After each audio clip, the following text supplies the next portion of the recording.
ጤና ይስጥልን ክቡራን ተመልካቾቻችን ከከፋ ቴሌቪዥን የሰዓቱን ዜናዎች ይዘን ቀርበናል። ሰለሞን ኪዳይ ነኝ።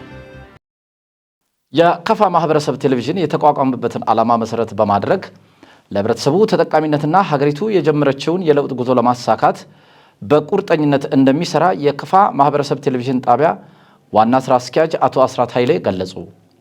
ጣቢያው የ2017 በጀት ዓመት የአንደኛ ሩብ ዓመት አፈጻጸም ግምገማና ቀጣይ የሥራ አቅጣጫዎች ላይ ምክክር አድርገዋል። ሳሙኤል ቆጭቶ ላዘጋጀው ዘገባ ብሩክታይት ብርሃኑ። የከፋ ማህበረሰብ ቴሌቪዥን ጣቢያ በዋናነት የህብረተሰቡን ኢኮኖሚ፣ ማህበራዊና ፖለቲካዊ እንቅስቃሴዎችን ለማበረታታት በሚል ዓላማ የተቋቋመ ጣቢያ ነው። ጣቢያው በ2017 ዓ.ም የአንደኛ ሩብ ዓመት የአፈጻጸም ግምገማና የቀጣይ ስራ ዘመን እቅድ ዙሪያ ውይይት አካሂዷል። በመድረኩ ተገኝተው ንግግር ያደረጉት የቴሌቪዥን ጣቢያው ዋና ስራ አስኪያጅ አቶ አስራት ኃይሌ ጣቢያው ከተመሰረተበት ጊዜ አንስቶ የሰራቸውን ዋና ዋና ተግባራት አብራርተዋል። ከፋ ቴሌቪዥን በዋናነት በራሱ ቋንቋ ስራውን ለመስራት በዋናነት ሌሎች ቋንቋዎችን አሉ። ይሄ ማለት ሌሎች ቋንቋዎችን አይጨምሩም ማለት አይደለም። ከፋ ላይ በዋናነት መስራት የተፈለጉት ያው ቋንቋዎች ከፍኖኖ አለ፣ ጻራ አለ፣ የናይ ቋንቋዎች አሉ። በተጨማሪነት የአማርኛ ቋንቋ ነው የሚሆነው። ለወደፊቱ ደግሞ እግዚአብሔር ከረዳን በ2018 በእንግሊዝኛ እንጀምራለን ብለን እናስባለን። ምክንያቱም ሚዲያችን ዓለም አቀፋዊ ነው፣ ተሸጋጋሪ ነው። የዓለም ሕዝብ ማየት አለበት ከፋ ላይ ያለውን ስራ። በቋንቋችን ብንሰራም የዓለም ሕዝብ በከፋ ላይ የነበረውን ነገር ምንድን ነው ብሎን ማወቅ መቻል አለበት። ሲያውቅ ገበያ ነው እንግዲህ ካወቀ በኋላ ነው ወደዚህ መምጣት የምንችለው። ከዚህ አንጻር ምቹ ሁኔታዎች ምን ነበሩ ከፋ ላይ? በቱሪስት መዳረሻ ምንድነው የምንሰራ? ባህላችን ላይ ምንድነው የምንሰራ? ዩኒክ የሆነ ከፋ ላይ ምንድነው ያለ የሚለውን በዋናነት ቡና ላይ እንሰራለን፣ በቦንጋ በግ ላይ እንሰራለን። ከግብርና ውስጥ በዋናነት ደናችን አካባቢው ያው ህይወት ነው። የደን አጠባበቃችን በተፈጥሮ ጋር አብረን እንሰራለን። እንዲሁም በሰብል ላይ አብረን የምንሰራበት አለ፣ በእርባታ ላይ የምንሰራበት አለ፣ ጤና ላይ የምንሰራበት አለ፣ በትምህርት ላይ፣ በወጣቶች፣ በሴቶች፣ በአረጋውያን፣ በአካል ጉዳተኞች እነዚህን ፊታዊ አጠቃቀም ሚዲያ እንዲጠቀሙ ታርጌት አድርገን በዚህ ነው የምንሰራ። በመድረኩ የውይይት ሰነድ ያቀረቡት የከፋ ማህበረሰብ ቴሌቪዥን ጣቢያ የልማት እቅድ ዝግጅት ክፍል አስተባባሪ አቶ መስፍን ወልደስላሴ ባለፉት 3 ወራት የተከናወኑ ተግባራትን አንስተው የቀጣይ የስራ እቅድ አቅጣጫዎችን አስቀምጧል። በቀረበው ሰነድ መሰረት አስተያየታቸውን የሰጡት የከፋ ማህበረሰብ ቴሌቪዥን ጣቢያ ኬዝ አስተባባሪዎችና ጋዜጠኞች በስራ ሂደቶች ላይ የሚያጋጥሙ ችግሮችን በመፍታት በየደረጃ ያሉ ባለሙያዎች በጋራ መስራት እንዳለባቸው አስረድተዋል። የከፋ ማህበረሰብ ቴሌቪዥን ጣቢያ ዋና ስራ አስኪያጅ አቶ አስራት ኃይሌ በስራ ሂደት ላይ የነበሩ ክፍተቶችን አንስተው የቀጣይ ትኩረት አቅጣጫዎችን አብራርተዋል። የሚዲያ አጠቃቀማችን እዚህ አካባቢ ላይ ችግር አለ አንዱ። ሁለተኛ እኛ እንደ ችግር የወሰድነው አምባሳደር ሆነን ይሄን እያስረዳን አለ። በአንድ አዳራሽ ላይ ስብሰባ ብንጠራ ምን ያህል ወጪዎች አሉ፣ ምን ያህል እንትኖች አሉ። ይሄን አስበን አሁን በእኛ ኢቭን ከዞናችን ክልላችን ውስጥ ወደ ሚዲያ የሚጠጉ በጣም ጥቂቶች ናቸው። ሴክተሮቹ መምሪያዎችም ቢሮቹ ጥቂቶች ናቸው። ይሄን ማጠናከር ያስፈልጋል። እግረ መንገድ ደግሞ እኛም በዛ ጉዳይ ላይ ገቢያችን ማሳደግ አለብን። እኛም ደግሞ ተንቀሳቅሰን ከመዞር ከማስረዳት አንጻር ገምግመናል። ከዚህ በኋላ 3 ወር ላይ አንዱ ችግር ብለን የወሰድነው ይሄ ነው። ይሄ መስተካከል አለበት ብለን የወሰድነው። ሁለተኛ ችግር ብለን ከአቅም በታች መስራትን ቅድም አንስቻለሁ። ከአቅም በታች የሰሩትን ሰዎች በስልጠና ለይተናቸዋል። በ3 ነው። ዜናና ፕሮግራም ከአዘጋጆች አንጻር ላይ ከካሜራ ከኮምፒውተር አንጻር ከሌሎች አንጻር ላይ ያለው ነገር እኛ ጋር ወደፊት የወጡ ሰዎች ስላሉ ስልጠናውን አዘጋጅተው እርስ በርስ ስልጠና እንዲወሰድ ዋና ግብ አድርገን ወስደነዋል። መሰልጠን አለባቸው።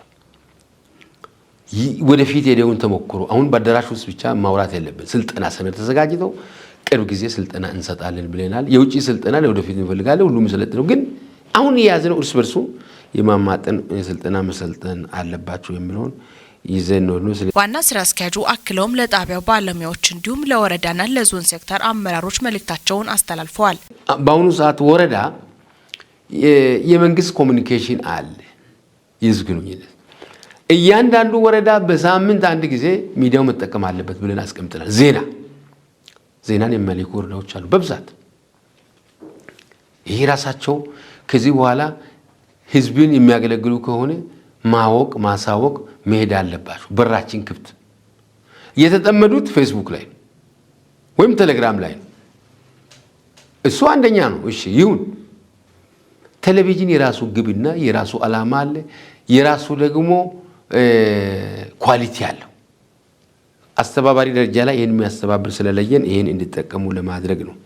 ሁለተኛ ሴክተሮች ባላንስ ከማድረግ አንፃር ይሻላል ከወረዳ ከዞን ሴክተሮች ባላንስ የማድረግ ጉዳይ ላይ የተወሰኑት ባላንስ ለማድረግ አይፈልጉት። ወደ ኋላ ነው ይቀጥራሉ፣ ይሄዳሉ፣ አይገኙም። አንድ ነገር ባላንስ አታደርግ አታስተላልፍም፣ ወንጀልም ነው። አንድ በኩል ሚዲያ አንድ በኩል ላይ ኢፊታዊ አሰራር ውስጥ መግባት ያለበት ችግር አለኝ የሚለውን ችግሩን ይወስዳል። ይሄ ችግር አለ ይሄ ፈትቻለሁ የሚለው ወስዶ ባላንስ ነው። መፍትሄውም በዚህ ነው። ነገር ግን ይሄንን ተጠግቶ ከመነገር አንፃር ወደ ኋላ የቀሩት አሉ። ሚዲያ ደግሞ እንዲመጣ ማንሳት እንችላለን። ሁሉ ጊዜ ፓርቲ አስተዳደር ይፈልጋል። በአስተዳደር ዘርፍ ሁሉ ጊዜ ሚዲያ ይፈልጋል። ሚዲያው ለህዝብ እንዲገለጽ ይፈልጋል። ፓርቲ አካባቢ ላይ በጣም ሚዲያ ይፈልጋል። ፓርቲ ስናወድሳቸውም አናልፍም። እውነት ለመናገር ከሆነ ሚዲያ ላይ ሐሳባቸውን ሚዲያ ላይ ወጥቶ ለመግለጽ ይፈልጋል። በየጊዜ ክብር አስተዳደሩ ምክትሉም ሌሎችም ያስተዳደር መዋቅሩም ይፈልጋል። ሚዲያ ወጥቶ ሲንቀጥር ተቀጠረት ይገኛል። እንዳሻው ሲቀጠር ወዲያው ነው። ዘመላሽ ሲቀጠር ወዲያው ነው። አጥናፉ ሲቀጠር ወደዛ ታከለ እንደዚህ ሌሎችም እንደዚህ ሚዲያ ለመጠቀም የሚሄዱ አሉ። ሌሎችም አሉ ሴክተር ደረጃ ላይ ስማቸውን አሁን መጥራት ጊዜ ባይበለም አሉ። እንደዚህ ሚዲያውን ለመጠቀም የሚጓጉ አሉ። የሚያሳዩ ለህዝብ መገለጽ በቃ ሌሎቹ ደግሞ የማይገልጹ አሉና ይሄ መታረም ያለበት ጉዳይ ነው የሚሆነው። አንዱ ችግራችን ሚዲያ የተቋቋመበት ለገንዘብ አይደለም። አሁን ገንዘብ ጋር መያያዝ የለበትም። ጋዜጠኛ ሲሄድ ለገንዘብ አይደለም። ይሄ መታረም ያለበት ነው። ጋዜጠኛ ሲሄድ ይሄዳል፣ የራሱ ዓላማ አለ። ካገኘ ይሰጣል፣ ካላገኘ ይተዋል። ዓላማው ደግሞ ጋዜጠኛ ትናንትና ስንገመግብ ለዓላማ የሚሰራና ለዚህ የሚሰራው ላይ ተገምግመናቸዋል። ይሄ ከዚህ በኋላ ማረም አለበት። ጋዜጠኛ በመጣበት ቁጥር ገንዘብ የሚጠይቅ ነው ተብሎ መደረግ የለበትም። ካገኘ ይኖራል፣ ከሌለ ደግሞ ይሰራል። ይሄ መታሰብ ያለበት ስለሆነ ይሄን ማጠናከር አለብን። ለህብረተሰቡ የተሟላ የጤና አገልግሎት ተደራሽ ለማድረግ መንግስት በትኩረት እየሰራ እንደሚገኝ የደቡብ ምዕራብ ኢትዮጵያ ህዝቦች ክልል ጤና ቢሮ ኃላፊ አቶ ኢብራሂም ተማም ገለጹ። ኃላፊው ይህንን ያሉት በከፋ ዞን ጊምቦ ወረዳ ሾቻ ቀበሌ የሁለተኛ ትውልድ የጤና ኬላ ግንባታ መሰረት ድንጋይ ባስቀመጡበት ወቅት መሆኑን ለማወቅ ተችሏል። ታምራት ኃይሌ ተጨማሪ አለው። በፕሮግራሙ ተገኝተው የመክፈቻ ንግግር ያደረጉት የወረዳ ዋና አስተዳዳሪ አቶ ትብብሩ አሰፋ እንደገለጹት የተለያዩ የልማት ስራዎችን ከግብ ለማድረስ በቅድሚያ የህብረተሰቡ ጤንነት እንዲረጋገጥ ትኩረት ሰጥቶ መስራት እንደሚገባ ገልጸዋል። ከዚህ በፊት አንድ የጤና ኬላ ተገንብቶ ለህብረተሰቡ አገልግሎት መስጠት መቻሉን ያስታወሱት ዋና አስተዳዳሪው አሁን ደግሞ ሌላ የሁለተኛ ትውልድ ጤና ኬላ ተገንብቶ ለህብረተሰቡ አገልግሎት እንዲሰጥ ለተባበሩ አካላት ምስጋናቸውን አቅርበዋል። ግንባታው ተጠናቀው አገልግሎት እስከሚሰጥ ድረስ በየደረጃው ያሉ አካላት ድጋፍ እንዲያደርጉም ጠይቀዋል። የከፋ ዞን ዋና አስተዳዳሪ አቶ እንዳሻው ከበደ በበኩላቸው የሾቻ ቀበሌ በተለያዩ የልማት ስራዎች ግንባር ቀደም መሆኑን አንስተው ይህ የተጀመረው የሁለተኛ ትውልድ ጤና ኬላ በተያዘለት ጊዜ ሰሌዳ እንዲጠናቀቅ ሁሉም የበኩሉን ኃላፊነት እንዲወጣ አሳስበዋል። በቦታው ተገኝተው ንግግር ያደረጉት የክልሉ ጤና ቢሮ ኃላፊ አቶ ኢብራሂም ተማም የህብረተሰቡ ጤንነት እንዲጠበቅ መንግስት ትኩረት ሰጥቶ እየሰራ መሆኑን ጠቅሰው ግንባታው እስከሚጠናቀቅ ድረስ ቢሮዋቸው አስፈላጊውን ድጋፍ እንደሚያደርግም አብራርተዋል። ግና የሚመራው መንግስታችን የማህበራዊ ብልጽግናን ከምናረጋግጥበት ዋነኛው መንገድ አንዱ የጤና አገልግሎት ነው። በጤና አገልግሎት ውስጥ ደግሞ በርካታ ስራዎች እየተሰሩ ነው። በተለይ የእናቶችና ህፃናት ሞት ከመቀነስ ተላላፊ በሽታዎችን ከመከላከል ተላላፊ ያልሆኑ በሽታዎችንም ከመከላከል አንፃር በርካታ ስራዎች እየተሰሩ ይገኛሉ። ከነዚህ ስራዎች ውስጥ አንዱ መሰረተ ልማትን ማስተካከል፣ ማሻሻል፣ ማሳደግ አንዱ ተግባር ነው። ከዚህ ተግባር ውስጥ ደግሞ አንደኛው የጤና ኤክስቴንሽን ፕሮግራምን በተገቢ መንገድ ከልሶ ለ15 ለ20 ዓመት የሚያገለግል ፍኖተ ካርታ ተዘጋጅቶ ወደ ትግበራ ገብቶ በጣም በርካታ ስራዎች እየተሰሩ ይገኛሉ። አገልግሎት የጀመረው በከፋ ዞን ጊምቦ ወረዳ እዚሁ ሾምባ አካባቢ ያለው የሁለተኛ ትውልድ አጠቃላይ ጤና ኬላ ለህብረተሰቡ በጣም መሰረታዊ የጤና አገልግሎቶችን በመስጠት የህብረተሰቡንም እርካታ እየጨመረ ያለበት ሁኔታ ነው የሚገኘው። ከዚህ አንጻርም አሁን ላይ የሁለተኛ ትውልድ ጤና ኬላም ህብረተሰቡን በማስተባበር በመንግስት ብቻ ምንጠብቃቸውን ስራዎች ወይም ተግባሮች ህዝብን በማስተባበር ወረዳም በራሱ አቅም ዞንም ክልልም በራሱ አቅም እየተጋገዘ መስራት እንዳለበት በፓርቲ ደረጃም በመንግስት ደረጃም ግልጽ ተግባቦት ተፈጥሮ በተለይ ደግሞ እውነት ለመናገር በክልላችን ውስጥ ካሉ ህብረተሰቡን በማስተባበር በጣም በርካታ ስራዎችን በመስራት በጤና ብቻ ሳይሆን በግብርናም መሰረተ ልማት እንዲሁም ለመሰረተ ልማት አስፈላጊ የሆኑ ማሽኖችንም ጭምር ህብረተሰቡን በማስተባበር አመራሩ አንድ ሆኖ ከሚሰሩባቸው ወረዳዎች አንዱና ግንባር ቀደም የሆነው የጊምቦ ወረዳ ነው። የጊምቦ ወረዳ እውነት ለመናገር ህብረተሰቡን አስተባብሮ የጀመረው ስራ ለክልል ብቻ ሳይሆን ለሀገርም ምሳሌ የሆነ ሌሎች ክልሎችም መጥተው ተሞክሮ የሚወስዱበት ወረዳ እንደመሆኑ መጠን እኔ በግሌ የክልሉን መንግስት በመወከል እጅግ ላመሰግን እወዳለሁ። ጤና ኬላው ተገንብቶ ሲጠናቀቅ የሰው ኃይልን ከማሟላት አኳያ ቢሮዋቸው ትኩረት ሰጥቶ እንደሚሰራም ጨምሮ ገልጸዋል። ከዚህ አንጻር ዛሬ ሁለት ጤና ኬላዎችን አጠቃላይ ጤና ኬላዎችን መሰረት ድንጋይ ለማስቀመጥ ፕሮግራም ተይዞ ጥሪ ሲደረግልን እንደ ጤና ቢሮ በጣም ደስተኞች ነን። ባለፈው የሾምባን ጤና ኬላ ስንመረቅ በህብረተሰብ ተሳትፎ መሰራት አለበት ብለን የቤት ስራ ሰጥተን ተግባብተን ነበር የሄድነው። ያንን የቤት ስራዎቻችን ከህብረተሰቡ ጋር ተማክሮ ከመንግስት ሳይጠበቅ በራሱ አቅም ህዝብ ትልቅ አቅም ነው። ያን በማስተባበር ሁለት አጠቃላይ ጤና ኬላዎችን የመሰረት ድንጋይ ለማስቀመጥ በቅተናል። ዛሬ በቅድሚያ የሾቻን አስቀምጠናል። እንግዲህ የሾቻ አጠቃላይ ጤና ኬላ ይሄ ጤና ኬላ ከዚህ ቀደም ጤና ኬላ ከምንጠራቸው ተቋማት የተለየ ነው። ይሄ ጤና ኬላ የእናቶችና ህፃናት በተለይ የወሊድ አገልግሎት ለነፍሰ ጡር እናቶች የሚሰጥ ነው። የቅድመ ወሊድ አገልግሎት፣ የድህረ ወሊድ አገልግሎት የሚሰጥ ነው። የህፃናት ህክምና፣ የአዋቂ ህክምና የሚሰጥ ተቋም ነው። የላብራቶሪ አገልግሎት ያለው ነው። የፋርማሲ አገልግሎት ያለው ነው። ስለዚህ አጠቃላይ ከስሙም ራሱ አጠቃላይ የተባለው አጠቃላይ ህክምና ዲሪ ጤና ጣቢያ ላይ ጎጀብ ጤና ጣቢያ ላይ ያለው አገልግሎት በሾቻ አጠቃላይ ጤና ኬላ ውስጥ አገልግሎት ይሰጣል ማለት ነው። ክልሉ ጤና ቢሮ በኩል ለዚህ ጤና ኬላ የሚያስፈልጉ የህክምና መገልገያ መሳሪያዎችን ከባለድርሻ አካላት ጋር በመሆን በአጭር ጊዜ ውስጥ የማሰባሰብ ስራ እንጀምራለን። እናንተ እጅ ለእጅ ተያይዛችሁ ሳይዘገይ ልክ ጓሯችንን ማሳችንን እንደምንጎበኘው ግንባታውን እየጎበኘን በአጭር ጊዜ እንዲጠናቀቅ አደራ እያልኩኝ በክልል ጤና ቢሮ ቅድም እንዳልኩኝ የድጋፍ ቲም ቡድን ይመጣል። በመሃል የግንባታ ሂደቱንም እየተከታተሉ የሚሄዱበት ሁኔታ ይፈጠራል። ከዚህ ጋር ተያይዘው እንግዲህ ሌሎች የተላላፊ በሽታዎችንም ጭምር ለመከላከል የክልሉ ቲም ቡድን የዞኑ አጠቃላይ ባለሙያዎች የወረዳዎች በሁሉም ቀበሌዎች ውስጥ በዚህ ሰዓት ከወባ ወረርሽኝ ጋር ተያይዘው ርብርብ እያደረጉ ነው። ይሄ የወባ ጫና ደግሞ አካባቢ ጽዳት ጋር የሚያያዝ ነው።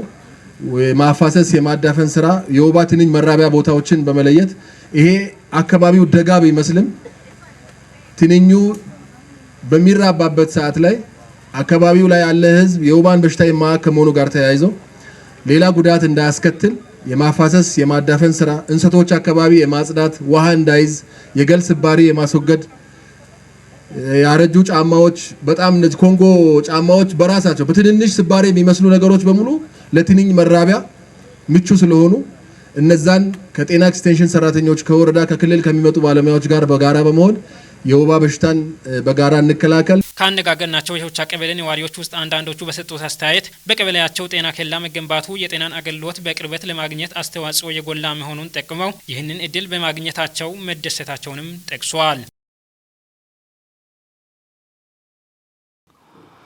በከፋ ዞን አዲ ወረዳ ከ20 ሚሊዮን ብር በላይ ወጪ የተገነባው የሸራዳ ጤና ጣቢያ ተመርቆ ለአገልግሎት ክፍት መሆኑ ተገለጸ። በላቸው በላይ ላዘጋጀው ዘገባ ጽዮን ታደለ። የጤና ጣቢያውን መርቀው የከፈቱት የደቡብ ምዕራብ ኢትዮጵያ ሕዝቦች ክልል ምክትል ርዕሰ መስተዳድርና የግብርና ቢሮ ኃላፊ አቶ ማስረሻ በላቸው ናቸው። ምክትል ርዕሰ መስተዳድሩ ጤና ጣቢያው ተመርቆ ለአገልግሎት ክፍት በመደረጉ የእንኳን ደስ ያላችሁ መልእክት አስተላልፈው የጤና ጣቢያው ስራ መጀመር የአካባቢውን ሕብረተሰብ የጤና አገልግሎት እንደሚያሻሽለው አብራርተዋል። የተመረቀው ጤና ጣቢያ ለአካባቢው ሕዝብ የልማት መነሻ ነው ያሉት አቶ ማስረሻ ተጀምሮ ሳይመረቅ የቆየው ጤና ጣቢያ በሙሉ አቅሙ ወደ ስራ እንዲገባ በየደረጃው ያሉ አካላት ድጋፍ ያስፈልጋልም ብለዋል። የክልሉ ጤና ቢሮ ኃላፊ አቶ ኢብራሂም ተማም በበኩላቸው በክልሉ የእናቶችና ህጻናትን ጤና ለማስጠበቅ በርካታ ስራዎች እየተሰራ ነው ብለዋል። በተለይም የእናቶችና ህጻናት ጤና ለመጠበቅ እንዲሁም አንድም እናት በወሊድ ምክንያት ህይወቷን እንዳታጣ በሚያደርገው እንቅስቃሴ ውስጥ የበኩላቸውን አበርክቶ እየተወጡ ያሉ የጤና ጣቢያዎችን ቁጥር የተመረቀውን ጨምሮ 125 ጤና ጣቢያዎች መኖራቸውንም ገልጸዋል። የጤና ተደራሽነትን ለማስፋፋት እንዲሁም የእናቶችና ህጻናትን ሞት መቀነስ የሚያስችለው የጤና መሰረተ ልማቱን ተደራሽ በማድረግ መሆኑን ያነሱት ኃላፊው ከነሱም አንዱ ዛሬ የተመረቀው የሻራዳ ጤና ጣቢያ አንዱ መሆኑንም አንስተዋል። የጤና አገልግሎት ተቋማትን መገንባት ብቻ ሳይሆን በውስጣቸው መሟላት ያለባቸውን የህክምና መሳሪያዎች ማሟላት ላይ መሰራት እንዳለበት ያነሱት አቶ ኢብራሂም እነዚህ የህክምና መሳሪያዎች ለማሟላት ክልሉ ከፌዴራል ጤና ሚኒስቴር ጋር በመነጋገር እየሰራ ነው ብለዋል። የቢሮ ኃላፊው አክለውም የክልሉ ጤና ቢሮ ሌሎች ዘርፉን ከሚደግፉ አጋር አካላት ጋር በመሆን የህክምና መሳሪያዎችን ለማሟላት እየሰራ ነው ብለዋል። የከፋ ዞን ዋና አስተዳዳሪ አቶ እንዳሸው ከበደ በበኩላቸው በአካባቢው በተደጋጋሚ ከሚነሱ ጥያቄዎች መካከል አንዱ ጤና ጣቢያ በመሆኑ ብልጽግና ፓርቲ በሰጠው ትኩረት መመለስ መቻሉንም አንስተዋል። የተመረቀው ጤና ጣቢያ ተገቢውን አገልግሎት መስጠት እንዲችል ዞኑ የበኩሉን ድጋፍ እንደሚያደርግም ተናግረዋል። የአዲ ወረዳ ዋና አስተዳዳሪ አቶ ገረሙ ገብሬ በበኩላቸው የጤና ጣቢያ መመረቅ የሸራዳና አካባቢው ለሚነሱ ጥያቄዎች ምላሽ የሰጠ ነው ብለዋል። የተመረቀው ጤና ጣቢያ ሸራዳን ጨምሮ በኮሻና መዱጣ ቀበሌዎች የሚገኙ 28 ሺህ በላይ ነዋሪዎችን እንደሚያገለግልም ገልጸዋል። በወረዳው 5 ጤና ጣቢያዎችና አንድ የመጀመሪያ ደረጃ ሆስፒታል መኖሩን የተናገሩት አቶ ገረመው ዛሬ የተመረቀው ጤና ጣቢያ ከነዚህም አንዱ መሆኑንም አብራርተዋል። ብልጽግና ፓርቲ ሀገሪቱን ማስተዳደር የጀመረበት 5ኛ ዓመት የሚከበርበት ወቅት ላይ ጤና ጣቢያው መመረቁ እለቱን ልዩ ያደርገዋል ያሉት ዋና አስተዳዳሪው ዛሬ የተመረቀው ይህ ጤና ጣቢያ የወረዳውን ጤና አገልግሎት ሽፋን ከፍ እንደሚያደርግም ተናግረዋል። ጤና ጣቢያው የተሟላ አገልግሎት እንዲሰጥ ከ3ቱም ቀበሌ ነዋሪዎች ጋር ውይይት በማድረግ ከ800 ሺህ ብር በላይ ለመሰብሰብ ታቅዶ ወደ ስራ መግባቱንም ተናግረዋል። በምረቃ ስነ ስርዓቱ ላይ የተገኙት የክልልና የዞን ስራ ኃላፊዎች እንዲሁም የአካባቢ ነዋሪዎችና ተወላጆች ጤና ጣቢያውን ለማስጀመር የገንዘብና ሌሎች ድጋፎችን አበርክተዋል። ከጤና ጣቢያው መመረቅ ጋር ተያይዞ የሸራዳ ቀበሌ የመብራት አገልግሎትም ተጠቃሚ መሆኑም ችሏል። የተመረቁት እነዚህ ተቋማትና የመሰረተ ልማት ስራዎች የአካባቢ ነዋሪዎችን የዘመናት ማህበራዊ እና ኢኮኖሚያዊ ችግር ምላሽ የሰጡ መሆናቸውን በዚሁ መድረክ ተገልጿል።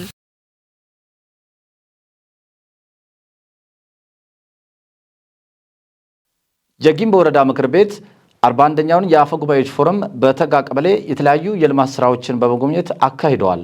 ዘገባው የወረዳው መንግስት ኮሚኒኬሽን ጽህፈት ቤት ነው። ብሩክታይት ብርሃኑ 41ኛ ዙር የምክር ቤት ፎረም በጊምቦ ወረዳ ተጋ ቀበሌ ከቀበሌ አስተዳዳሪዎችና አፈ ጉባኤዎች ጋር በመሆን የተለያዩ የልማት ተግባራቶችን የመስክ ምልከታ በማካሄድ ነው ፎረሙን ያካሄዱት። የቡና ልማት፣ የሙዝ ልማት፣ የእንሰት ልማት፣ የአቮካዶ ልማትና የማር መንደር ጉብኝት ከተደረገባቸው ልማቶች መካከል ናቸው። የወረዳው ዋና አፈ ጉባኤ የሆኑት አቶ እንዳለ ወልደ ጊዮርጊስ የመክፈቻ ንግግር በማድረግ መድረኩን ከፍተዋል። የ2017 ዓመት የአንደኛ ሩብ ዓመት የወረዳ ምክር ቤት የስራ አፈጻጸም በወረዳ ምክር ቤት ኢኮኖሚ ዘርፍ ኃላፊ በአቶ ገበየው ገብረስላሴ ቀርቦ ውይይት ተካሂዷል። ቀበሌዎች የምክር ቤት አሰራር ስርዓትን ጠብቀው ውይይት ማድረግ እንዳለባቸው የወረዳው ዋና አፈ ጉባኤ አቶ እንዳለ ወልደ ጊዮርጊስ ጠቁሞ ቀጣይ የትኩረት አቅጣጫ በማቅረብ አጽድቀዋል። በሌላ በኩል የተጋ ቀበሌ ምክር ቤት የአንደኛ ሩብ ዓመት የአፈጻጸም ሪፖርት ሰነድ ቀርቦ በጠንካራ ጎንና መሻሻል ያለባቸው ጉዳዮችን በመለየት መስራት ያስፈልጋል ብለዋል። በጉብኝቱ የታዩ ዘርፎች የባለሙያዎች ድጋፍና ክትትል እንደሚያስፈልግ የገለጹት ተሳታፊዎች ዘመናዊ የንብ ቀፎ የመጠቀም ባህል ቢያዳብሩ የተሻለ እንደሚሆን አስተያየታቸውን ሰጥተዋል። በቀጣይ የቀበሌ አፈ ጉባኤዎች የምክር ቤት ፎረም በወካ አራባ ቀበሌ የሚደረግ መሆኑም ተመላክቷል። ክቡራን ተመልካቾቻችን ዜናዎቻችን የእስካሁኖቹ ነበሩ። ከክፋ ቴሌቪዥን ዜናዎቹን ወደ እናንተ በማቅረብ ሰለሞን ኪዳኔ ቆይታ አደረኩኝ። ቀሪ የጣቢያችን ፕሮግራሞች ይቀጥላሉ። እኔ በዚህ ተሰናበትኩ። በያላችሁበት መልካም ጊዜ ይሁንላችሁ።